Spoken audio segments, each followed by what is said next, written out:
persona dice que no puede mantenerse despierto durante un sermón de 30 minutos, 35 minutos, y se queda en casa viendo un partido de 90 minutos o una película de 2 horas, ¿a quién engañan? Así Cristo.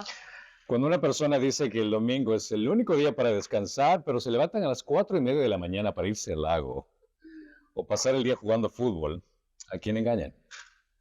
Cuando una persona dice que los asientos de la iglesia son demasiado incómodos y luego se sienta en una grada durante horas bajo llovizna para ver 22 hombres empujándose unos a otros sobre una cancha, ¿a quién engañan?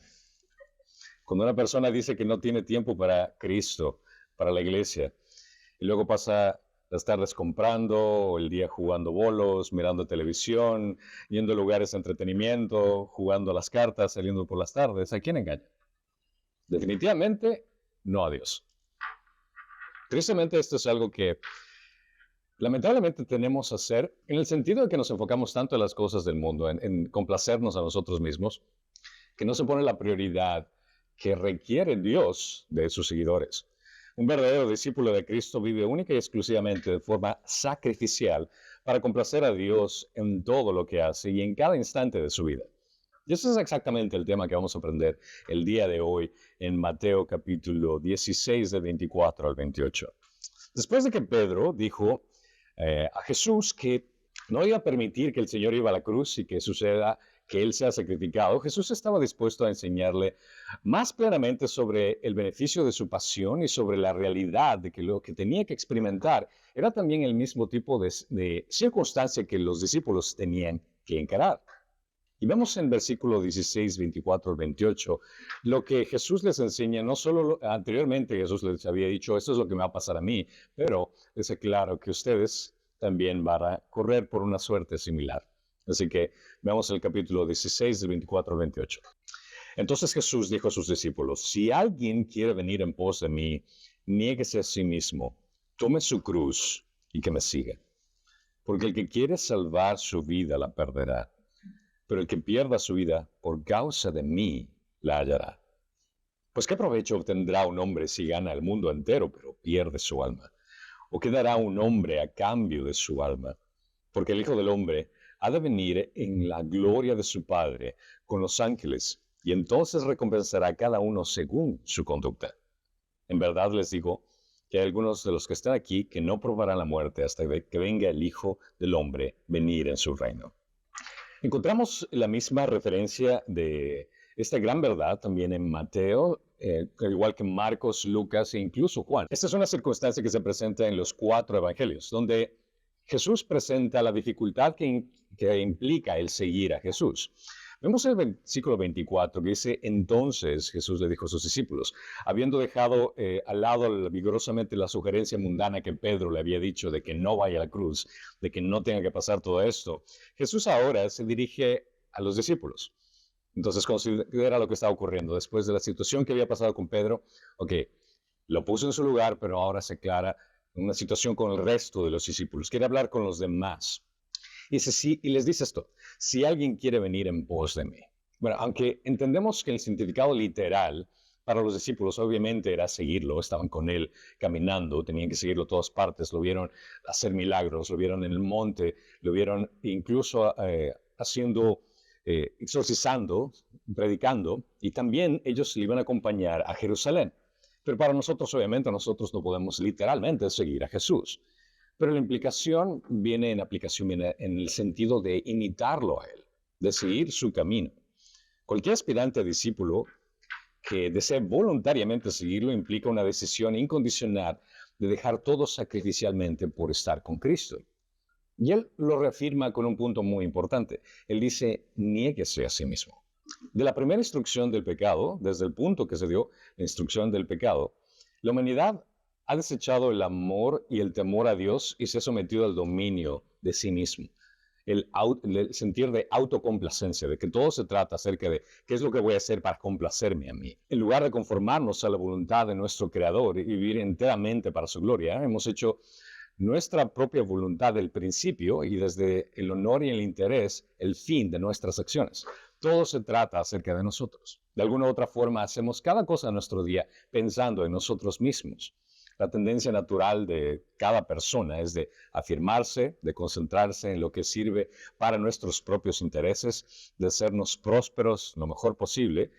Y Jesús llama a todos sus verdaderos seguidores a renunciar a este tipo de interés, a renunciar al pensamiento de que todo lo que haces va a ser qué puedo obtener para mi beneficio, qué puedo hacer para ganar algo para mí.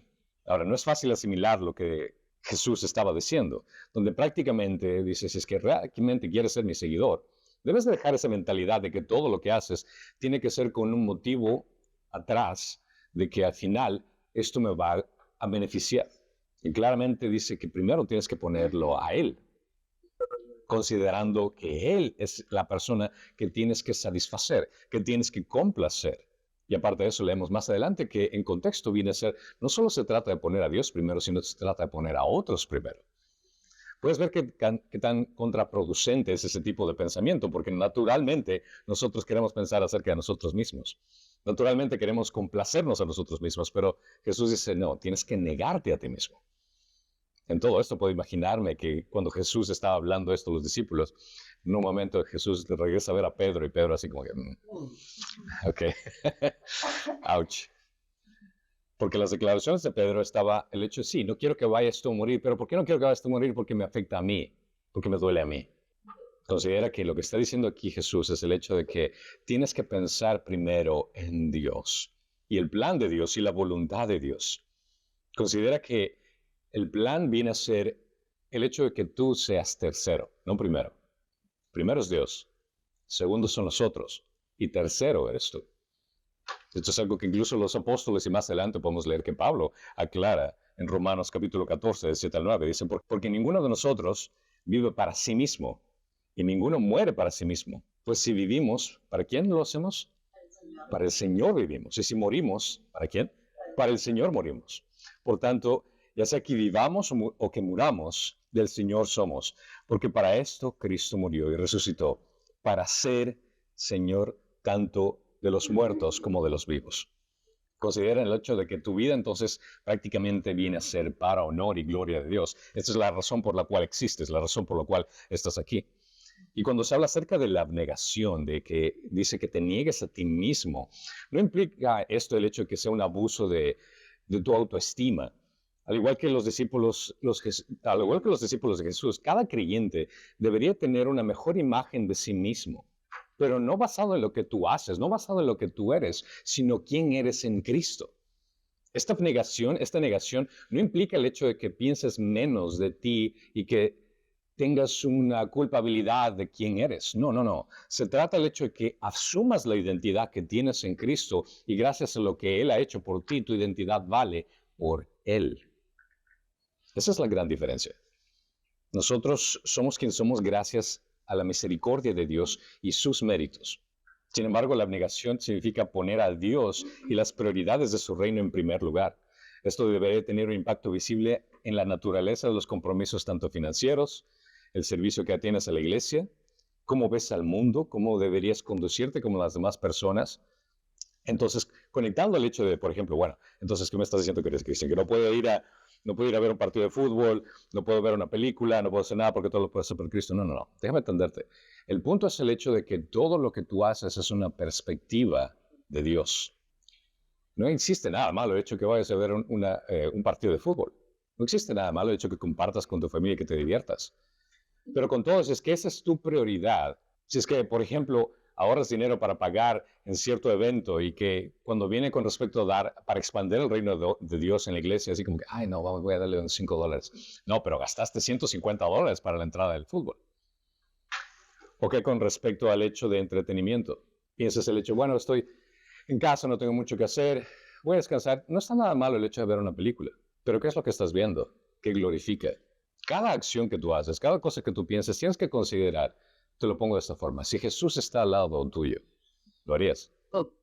Esa es la idea. Considera que los apóstoles estaban con Jesús todo el tiempo. Entonces ellos filtraban cada pensamiento de acción que tenían considerando que Jesús estaba con ellos. Entonces dejaron de pensar acerca de ellos mismos. ¿Por qué? Porque comenzaban a pensar en Él. Esa es la idea que nosotros tenemos que tener ahora. Cualquier cosa que tú hagas debes considerar, Si Jesús está conmigo, ¿cómo debo de manejar mis finanzas? ¿Cómo debo de manejar mi tiempo? ¿Cómo debo de manejar mi familia, mis relaciones con los demás, considerando que Él está conmigo? Y Él dijo algo muy interesante a ellos. Les dijo específicamente que tomen su cruz. Jesús resalta la verdadera abnegación de cualquiera que quiera seguirlo, que debe de tomar su propia cruz. Ahora, cualquier judío en Palestina sabría que el hombre condenado a la crucifixión era prácticamente una persona que iba a morir. A menudo, una persona que era llevado a la cruz era humillado y tenía que cargar su propia cruz y era un signo de muerte. Era prácticamente un hombre muerto caminando. Y necesitamos, lastimosamente, cuando se trata acerca del término todos tenemos que cargar nuestra cruz. Y he escuchado a gente que dice, bueno, sí, yo cargo mi cruz, yo estoy lidiando con asma y esta es mi cruz. O dicen, ¿sabes qué? Mi cruz es que estoy con cáncer y esta es la batalla que tengo que tener. O tengo una vecina que es bien bulliciosa y no me deja dormir las noches, esa es mi cruz. Jesús no está hablando de molestias menores. Los discípulos que estaban junto con él entendieron claramente que la cruz no era únicamente una incomodidad o un problema doloroso, sino que era mucho más allá de eso. Quienes lo oyeron pronunciar estas palabras sabían que lo que estaba significando la cruz era el hecho de dolor, sufrimiento, vergüenza, rechazo. Pero al entender el porqué más adelante, es el hecho de que esa relación de la cruz, los apóstoles que escucharon la cruz en ese momento, obviamente no les agradó la idea. Pero no fue hasta que cuando Jesús fue crucificado, estas palabras cobran otro sentido. Que la cruz no viene a ser únicamente una muerte que los romanos utilizaron para castigar a criminales, sino que la cruz ahora se convirtió en el hecho del símbolo de Jesús. Y cuando dice estas palabras, toma tu cruz, esa cruz tiene una relación con Cristo. Es decir, que una cruz que estás cargando no significa un malestar personal. Una cruz significa algo que tiene relación con Jesucristo. El tomar tu cruz significa el hecho de que Cristo sea tu identidad a tal punto de que la gente te puede incluso juzgar por el hecho de identificarte con Él. Y el cargar la cruz implicaría que vas a perder amigos, implicaría que vas a desconectarte con familia, que no le interesa a Jesús de la misma forma que te interesa a ti. O que vas a perder negocios por el hecho de tu fe, o que exista el punto de que se dé persecución por el simple hecho de que Jesús es tu Señor y Salvador, y la gente te identifica con eso. Considera que Jesús anticipó el martirio literal de muchos de sus seguidores y la crucifixión era la peor forma de morir. Pero aún así les dice, toma tu cruz y sígueme. Hasta este nivel. Es decir, que no se trata únicamente de negarte a ti mismo, sino que tienes que aferrarte a lo que yo te diga que hagas, a cómo debes de pensar, para complacerme, y aparte de eso, lo que implica el dolor del sufrimiento que podría acarrear. Los apóstoles entendieron esto. 1 Pedro 4:13 menciona, antes bien, en la medida en que comparten los padecimientos de Cristo, regocíjense para que también en la revelación de su gloria se regocijen con gran alegría. Aquí prácticamente está haciendo esa relación de que si Cristo sufrió padecimientos, siendo tú su seguidor, no esperes que vas a recibir un mejor trato. De la misma forma vas a experimentar ciertos dolores, ciertas angustias, ciertas humillaciones. ¿Por qué? Porque te relacionas con Él. En la actualidad nosotros no tenemos que encarar este tipo de martirios. Nadie nos va a crucificar, nadie nos va a apedrear. Bueno, por lo menos no en este país. Pero existen otros lugares del mundo en la actualidad donde lastimosamente cristianos están siendo asesinados, torturados por el simple hecho de identificarse con Cristo. Jesús estaba hablando de una muerte en toda su forma de vida. El hecho de que te identifiques tanto con Cristo, que el tomar la cruz implica que está hablando del máximo sacrificio personal, de la muerte del sí mismo, del egoísmo, en todas las formas. Y que todo lo que eres se identifique y sea parte de ti, Jesús. Mueres a ti mismo al dejar a todo un lado la superioridad moral, la autocomplacencia y todo lo que te pertenece, tus deseos, tus ambiciones, tus pensamientos, tus sueños, tus posesiones. Todo se trata acerca de que Dios te ha bendecido incluso con tu capacidad de poder trabajar para poder glorificarlo a Él. Tu energía que tienes durante el día, todo lo que vas a hacer es para glorificarlo a Él. Ese es el punto. No se implica el hecho de que tienes que dejar todo, tienes que serte un pastor o solo servir en la iglesia completamente. No, eso se envuelve en cada aspecto de tu vida. Porque la forma en cómo te identificas con Cristo viene a a darse en el hecho, por ejemplo, cuando tú pones pisos. Lo haces para la gloria de Dios. ¿Por qué? Porque Él te ha dado la energía para hacerlo. Te ha dado la capacidad para poder hacer algo que Dios te ha dado con tus manos y lo haces con ese gozo. O en un matrimonio. El hecho que estés casado con tu pareja. El hecho que amas a tu pareja por la gloria de Dios. Amas y respetas. Lo haces porque Dios se lo merece. No tal vez porque tu pareja se lo merezca. Porque muchas veces decir como que, Señor, a veces quieres estamparlo a tu pareja por lo que hace. Pero es en esos momentos cuando realmente caes en cuenta, Señor, yo me identifico contigo que me voy a negar a mi capricho, a mi orgullo, y voy a respetar a mi esposo, o voy a amar a mi esposa. ¿Por qué? Porque tú te lo mereces.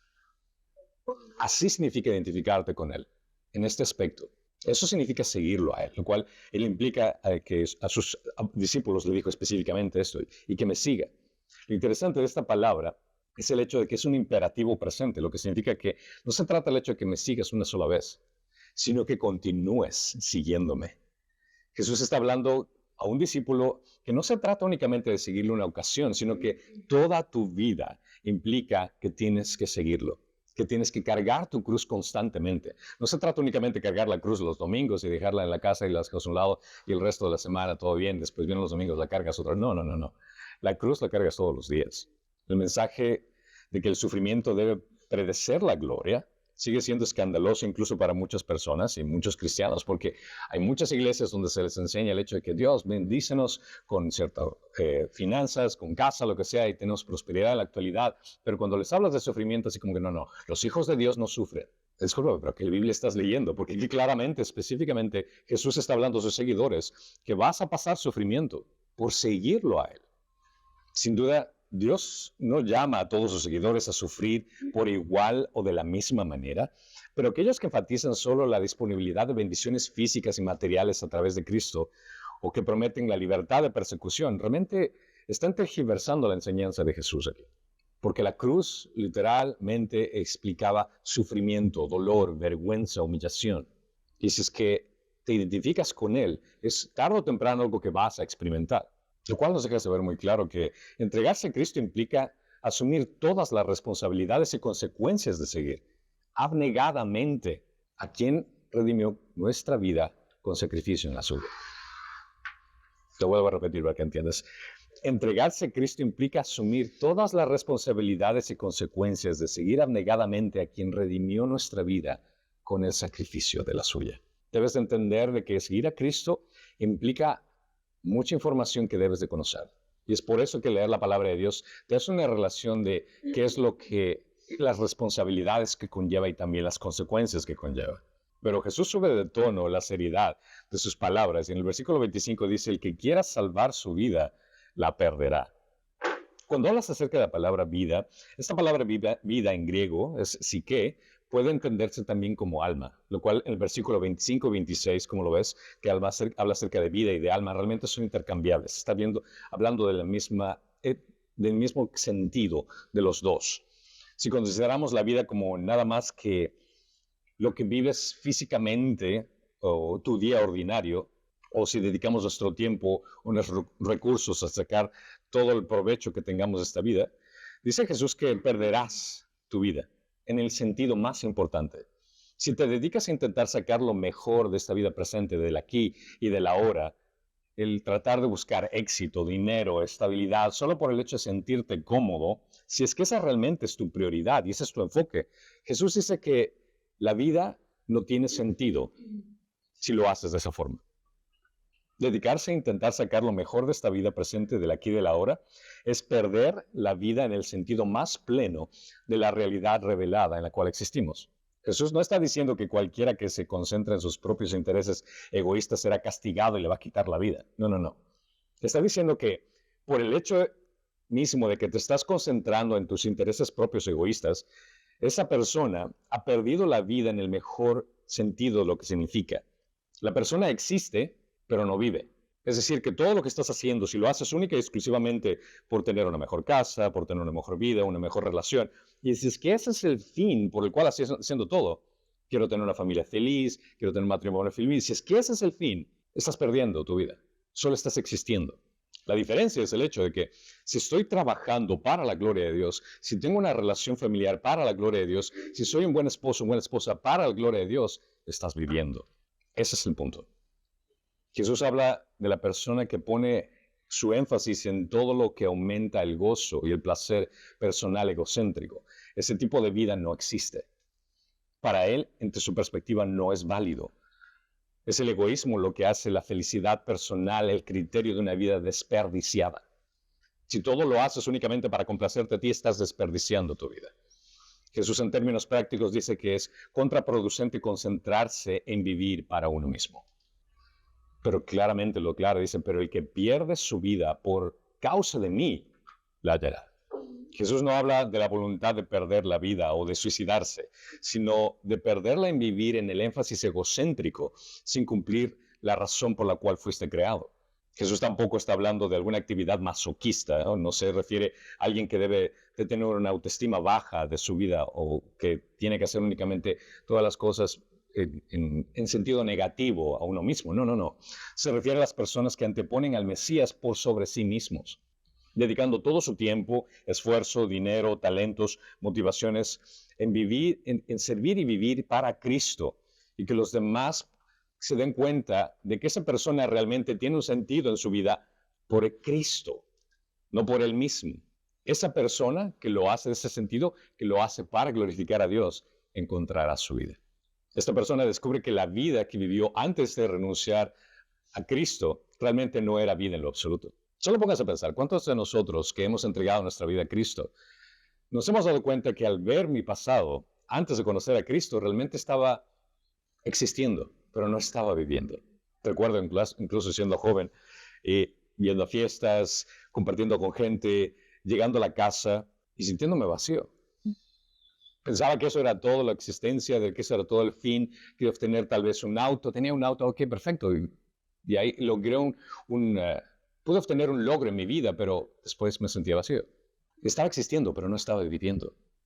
Y eso es lamentablemente lo que ocurre en muchas familias, muchas personas, donde prácticamente existen, pero no viven. La vida plena y abundante es la vida de servicio y la vida en Cristo. Nada puede compararse con la alegría de caminar en la luz de Jesús, en contraste con caminar en la oscuridad de simplemente existir para este mundo. Pero eso implica el hecho de que cuando seguimos a Cristo también entendemos la responsabilidad de que seguir a Cristo implica el negarse a sí mismo. Y esa es la parte difícil, porque esa es la parte carnal, pecaminosa, la cual nos cuesta deshacernos. Nos cuesta muchísimo. Pero cuando entendemos que Él pagó con su vida por la nuestra, tenemos una motivación mucho más profunda y más grande que nosotros mismos. Jesús reafirma su punto haciendo dos preguntas, como dice en versículo 26. Esta pregunta lo hace con el afán de que puedan comprender los contrastes de que existe en este mundo. ¿Qué provecho es ganar el mundo entero, pero que pierda su alma? Esta es una pregunta que apela al afán de lucro y compara el valor del mundo entero en contraste de la vida. ¿Cuál es el beneficio de un intercambio en lo que se gana al máximo imaginable en costa de la vida? De hecho, es más de lo que puedes considerar. El máximo imaginable podría referirse al hecho de, si es que habla acerca del mundo y todo lo que hay en él, cualquier cosa que puedas encontrar en este mundo y el éxito que puedas encontrar en este mundo, ¿realmente vale todo eso en contraste con tu vida? Por supuesto, la palabra es, obviamente no. No existe nada. Es una pregunta retórica porque ninguna cosa sería más provechosa que tu alma, que tu vida misma. Tristemente he escuchado incluso de artistas que hablan muy abiertamente, que dicen que han entregado su vida a Satanás por ser exitosos. Que verbalmente le dicen, todo el éxito que he tenido ha sido por el hecho de que le he entregado mi alma a este ser para poder obtener todo lo que tengo. Y triste el caso, los ves en una posición donde sí, pueden tener todo lo que el mundo puede ofrecer, pero perdieron lo más precioso que es su propia alma. ¿Qué dará un hombre a cambio de su alma? La magnitud de la pérdida se pone en manifiesto con la segunda pregunta. ¿Qué podría ofrecer un hombre para poder comprar su propia alma? El lenguaje no es de comercio por el simple hecho de que es ser una transacción, porque no existe tal oportunidad de que puedas obtener o comprar algo para poder hacer un intercambio por tu alma. No existe nada. Es posible perder la vida en el sentido más elevado y seguir existiendo, con el hecho de aferrarte tanto en lo que tú haces en esta vida para obtener posesiones, obtener estatus, obtener educación, lo que sea. Pero ¿de qué te sirve todo eso si no tienes a Cristo? Jesús resalta aún más este punto al referirse en una realidad escatológica, es decir, de los eventos que van a ocurrir a futuro, eventos que sucederán a futuro, que están por cumplirse en el versículo 27, que menciona que el Hijo del Hombre vendrá en gloria de su Padre con sus ángeles. A su debido tiempo, este mundo con todos sus valores se desaparecerán. Ese carro que siempre has soñado tener, así como, quiero tener un Tesla de esos buenísimos, una camioneta que acaba de salir, que me encantaría solo $100,000 y manejarla, pero déjame decirle, ese auto se va a dañar. Esa casa maravillosa que te gustaría tener, termitas van a venir, se va a quemar, lo que sea. Todo se va a destruir. No existe nada de lo que tú tengas que vas a llevarte a la eternidad. Todo es momentario. Y cuando entiendes el hecho de que al ser hijo de Dios, eres un peregrino en este mundo, no te vas a aferrar a las cosas que existen aquí. No te vas a aferrar a las cosas que puedes obtener momentáneamente en este mundo. ¿Por qué? Porque sabes que estás de pasada nada más. El Hijo del Hombre vendrá en su gloria y Mateo claramente tiene la intención de que sus lectores comprendan que Jesús es el Señor exaltado, el Hijo del Hombre. Esta es otra de las formas en las cuales Jesús utiliza para referirse a sí mismo. Quiero que entiendan que están hablando con el Mesías, con Dios mismo. No es únicamente para complacer estos términos, y muchas personas, como ateos, siempre tienen ese, bueno, Jesús nunca dijo que era Dios, adórenme. No sean ridículos. Jesús habla en sus propios términos y se expresa de una forma en la cual Él dice claramente que Él es Dios en términos que se entienden por las expresiones que utiliza. Note incluso la descripción que dice, los ángeles del cielo son llamados ángeles de Jesús. ¿Quién sería aquella persona que se atreve a decir mis ángeles? Únicamente Dios.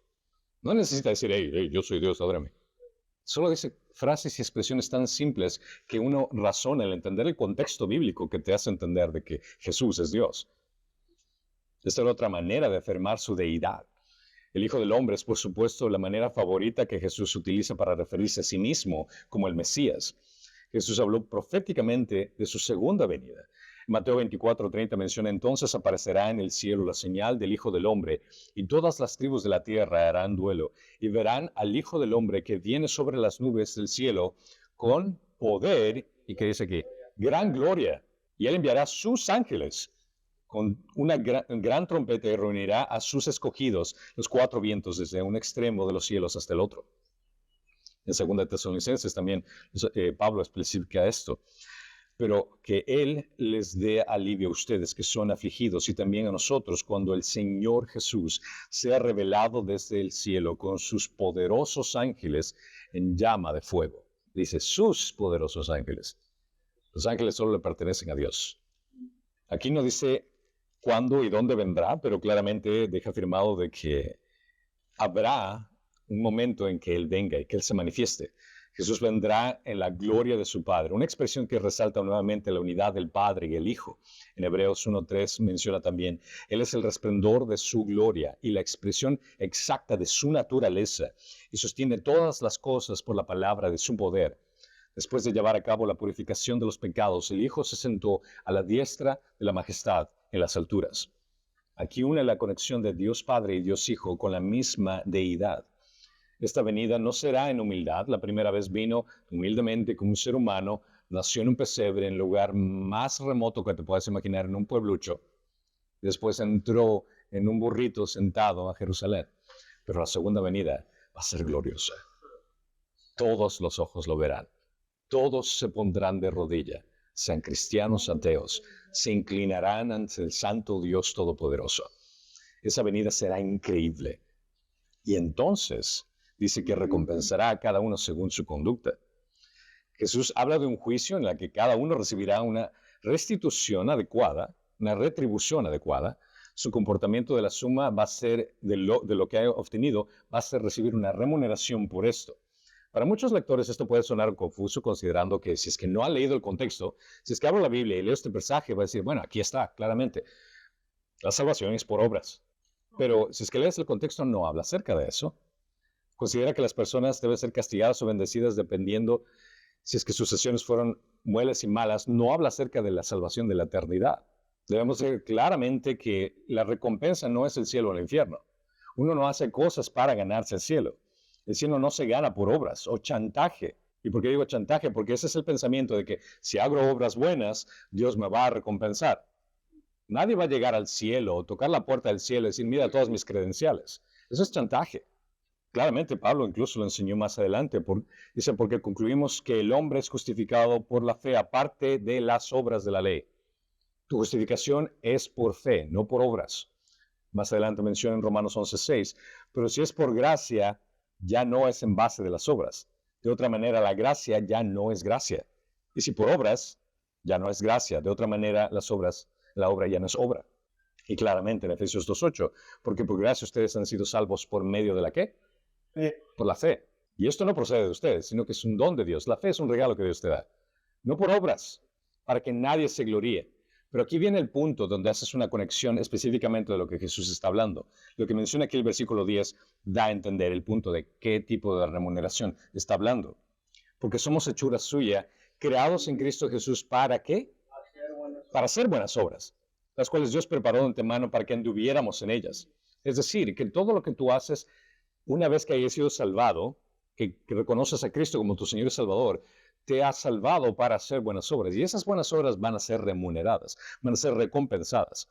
Cada persona no se refiere solo a aquellos también a los discípulos que serán recompensados, pero considera que aquella persona que no está en Cristo también van a tener una pérdida muy grande, porque todas esas acciones que han hecho van a tener que ser castigadas. En Apocalipsis 20:3 se menciona, el mar entregó a los muertos que estaban en él, y la muerte y el Hades entregaron a los muertos que estaban en ellos, y fueron juzgados cada uno según sus obras. Entonces, lo pongo en ese sentido.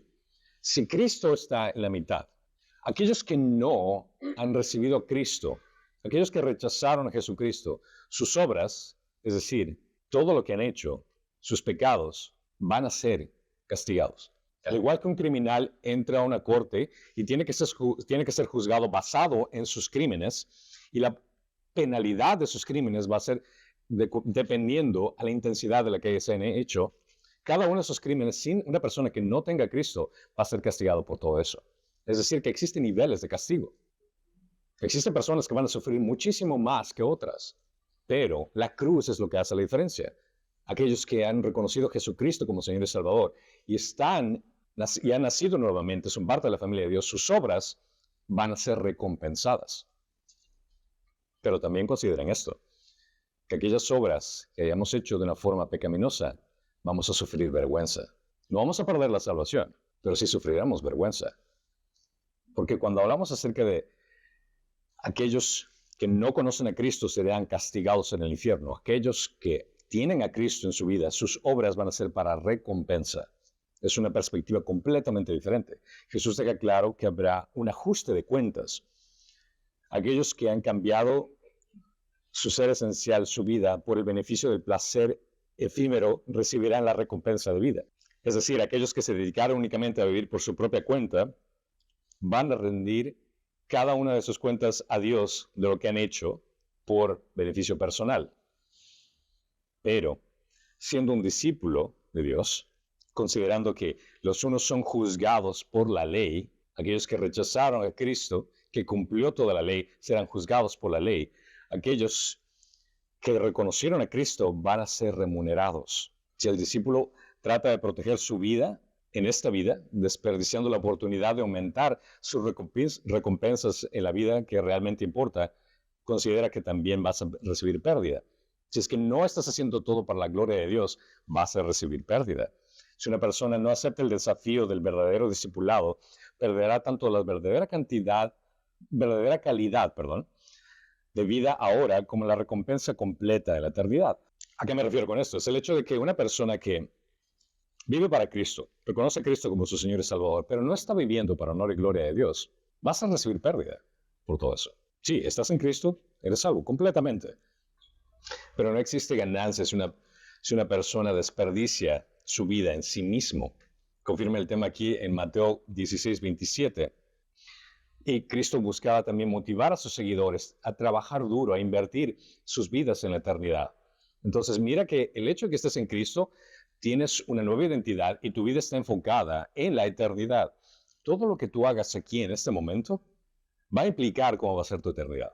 Cada cosa que tú haces en este momento va a implicar cómo va a ser tu vida en la eternidad. Qué oficio, qué posición vas a tener en la eternidad.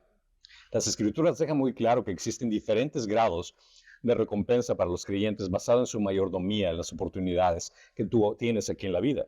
Por ejemplo, Romanos 2:6, Él pagará a cada uno conforme a sus obras. 14:12, de modo que cada uno de nosotros dará a Dios cuentas de sí mismo. Nuevamente está reiterando a aquellos que son cristianos que van a recibir remuneraciones. Más claramente, 1 Corintios 3:13, la obra de cada uno será evidente porque el día la dará a conocer, pues con fuego será revelada. El fuego mismo probará la calidad de la obra de cada uno. Este versículo es típicamente mal interpretado pensando que existe un purgatorio. Y aquí el purgatorio, no. Pablo claramente está hablando de creyentes, y aquí le está hablando acerca de remuneración. Eso se trata acerca de lo que estará revelado en el fuego, son las obras que tú haces, que es lo que prevalece. 2 Corintios 5:10, porque todos nosotros debemos comparecer ante el tribunal de Cristo para que cada uno sea recompensado por sus hechos estando en el cuerpo, de acuerdo con lo que hizo, sea bueno o sea malo. Colosenses 3:23, todo lo que hagan, háganlo de corazón como para el Señor y no para los hombres, sabiendo que del Señor recibirán la recompensa de la herencia. Es a Cristo el Señor a quien sirve.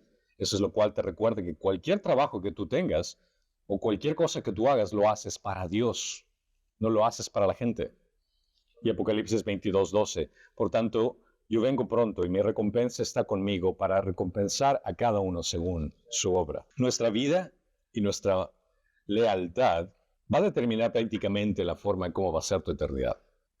Por ejemplo, te lo pongo en este sentido. Una persona, digamos un familiar, un amigo tuyo que conoces que ha vivido toda su vida para sí mismo, egocentrista y ha desperdiciado su vida, ha existido, pero de pronto en el momento que se encuentra con una enfermedad, un accidente, logra entregar su vida a Cristo. Esa persona prácticamente ha sido perdonada por Cristo y va a llegar al cielo. Pero te pongo a ti en esta perspectiva. Tú has reconocido a Cristo como tu Señor y Salvador. Has entregado tu vida a Él y has vivido para Él, sacrificialmente. Has considerado cómo glorificar a Dios en tu matrimonio, en tu trabajo, en servir en la iglesia, lo que sea. La diferencia es el hecho de que los dos sí van a llegar al cielo. En contraste, es el hecho de que Él entró al cielo gracias al trabajo de Cristo, pero entró con las manos vacías. Tú entraste al cielo gracias a lo que Cristo hizo por ti, pero entraste con las manos llenas. ¿A qué se refiere eso? Que todo lo que tú has hecho para glorificar a Él, se lo presentas a Dios y serás remunerado por cada una de las cosas que tú hayas hecho. El estilo de vida que tu familiar o amigo que llegó al cielo, con las uñas, por decirlo así, con las manos vacías, va a ser completamente diferente al estilo de vida en la eternidad que tú vas a tener. Porque en este caso, ya sé que esta persona está en el cielo solo para disfrutar de Dios, lo cual es excelente, gloria a Dios. Realmente es un logro increíble gracias a la misericordia y gracia de Dios. La diferencia de vida que tú vas a tener en la eternidad es el hecho de que tú vas a gobernar junto con Dios. Es posible que Él te ponga a cargo de, qué sé yo, en el nuevo cielo, nueva tierra, de una ciudad, de un país, de un continente, y tu estilo de vida va a ser completamente diferente. Entonces, si lo pones a pensar como inversión, tu vida en este momento es como un parpadear en consideración con la eternidad. Entonces, si lo ves en ese sentido, es un sacrificio pequeño el hecho de que puedas experimentar ciertas limitaciones hoy cuando se trata de vivir para la gloria de Dios, considerando que en la eternidad tienes una remuneración que va a durar por siempre. Y esto vuelve al punto principal, que entregar tu vida a Cristo implica que vas a asumir todas las responsabilidades que lo conlleva y las consecuencias de seguirlo abnegadamente. Si Él dio su vida por ti, lo mínimo que tú vas a hacer es vivir para Él. Después de esto, Jesús hace una afirmación bastante rápida. Aquí en el versículo 28 dice, verdaderamente digo, algunos de los que están aquí conmigo no morirán hasta ver al Hijo del Hombre venir en su reino. Algunos intérpretes han entendido que esto significa que el fin de los tiempos se producirá durante la vida de alguno de sus oyentes de Jesús. Pero parece poco probable que Jesús quisiera decir esto, ya que se negó en afirmar él mismo cuándo iba a suceder esto. En Mateo 24:36 claramente dijo, pero aquel día y la hora nadie sabe, ni siquiera los ángeles del cielo, ni el Hijo, sino solo el Padre. Entonces, los tres evangelios sinópticos hacen también esta afirmación inmediata, pero si entendemos, está hablando acerca de la transfiguración, lo cual vamos a ver la siguiente semana, y es esa conexión. Además, la palabra reino puede traducirse también como esplendor real. Por tanto, parece más natural interpretar esta promesa con sus apóstoles que están enfrente de él, que dice, cuando claramente dice, verdaderamente algunos de ustedes están conmigo, no morirán hasta ver al Hijo del Hombre en su esplendor, lo cual se cumple más adelante. En conclusión, el mensaje del autor nos diga claro, Jesús enseña que para venir a él uno debe de negarse a sí mismo, aceptando todo lo que implica el seguirlo. El salvar la propia vida implica el perderla por causa de Jesús, en causa de encontrar la vida misma. Nada en este mundo es digno de compararse con tu propia alma. Nada cuesta tanto o nada vale tanto como tu propia alma. Jesús vendrá en su gloria con sus ángeles para recompensar a aquellos seguidores que han entregado por completo su vida a Cristo en servirle también. Lo cual, aquellos judíos cristianos que leyeron este evangelio entendieron claramente. El seguir a Jesús implicaba el hecho de dejar de pensar en ellos mismos y soportar las penalidades y sufrimiento y persecuciones que ellos tenían que encarar en ese tiempo. El hecho de que te identifiques como cristiano en ese tiempo, para los que estaban leyendo el Evangelio de Mateo por primera vez, implicaba que iban a sufrir. Estaban experimentando persecución e incluso algunos la muerte, pero nada de eso se compara con el hecho de perder su alma. Al final, ellos serán recompensados igual que nosotros. Lo que nos deja muy claro, los enfoques que Jesús está dejando aquí es muy interesante. Uno es el hecho de, te niegas a ti mismo o vives por ti mismo. Esas son las opciones. Te niegas a ti mismo para vivir para Él o estás eligiendo para vivir para ti. Tomas tu cruz, es el hecho de que te identificas tanto con Él, que el identificarte tanto con Él implica el hecho de que vayas a sufrir las consecuencias de que la gente te identifique con Él. ¿O vas a ignorarlo solo por el hecho de no querer sufrir? El hecho de seguir a Cristo es el hecho de que algo que tú vas a hacerlo, el obedecerle, o vas a hacer lo que el mundo te diga. Perder tu vida por su causa es el hecho de que no se trate únicamente de tu egocentrismo, de complacerte a ti, sino el hecho de vivir para Él, o quieres salvar tu vida por tu propio bien. Es el hecho de que quieres únicamente existir. ¿Vas a abandonar el mundo o vas a querer ganar el mundo? ¿Vas a mantener tu alma o quieres perder tu alma? Y sobre todo al final vienes el punto de compartir su recompensa o perder tu recompensa. Entregar la vida a Cristo significa el reconocer que Él dio su vida por nosotros para redimirnos. Por esta razón vivimos exclusivamente para Él, negándonos a nuestros propios intereses y aceptando las responsabilidades y consecuencias que esto implica en seguirlo. Solo al hacer esto encontramos el verdadero significado de la vida. Solo cuando entendemos esta realidad podemos comprender para qué fuimos hechos. Sabemos que seremos recompensados por Jesucristo en su gloriosa venida y decir no a algunas cosas en el mundo por beneficio personal considera que significa decir sí a todo lo que traiga honor y gloria para Dios. Va a haber momentos en tu vida donde vas a ser tentado en tomar decisiones donde implique quisiera hacer esto, me encantaría, pero sé que va a ser únicamente para complacerme a mí en este momento. Así que voy a decir no a esto, no a esta tentación, no a esta autocomplacencia, por el hecho de que quiero decir sí a Cristo. Entre todo esto, considera que cuando entregas tu vida a Cristo, estás asumiendo todas las responsabilidades que esto conlleva. Y la responsabilidad que conlleva implica el hecho de que conozcas qué es lo que Él quiere de ti, para que puedas comprender qué es lo que Él quiere de ti, qué podemos hacer. Leer las Escrituras. Es la única forma de poder entender qué es lo que Él quiere de ti. Y así cuando enfrentes las consecuencias de seguirlo a Él, entenderás y te sentirás privilegiado al saber que la gente te identificó con Él. Es una gran ironía. Cuando más vivas para ti mismo, más miserable serás.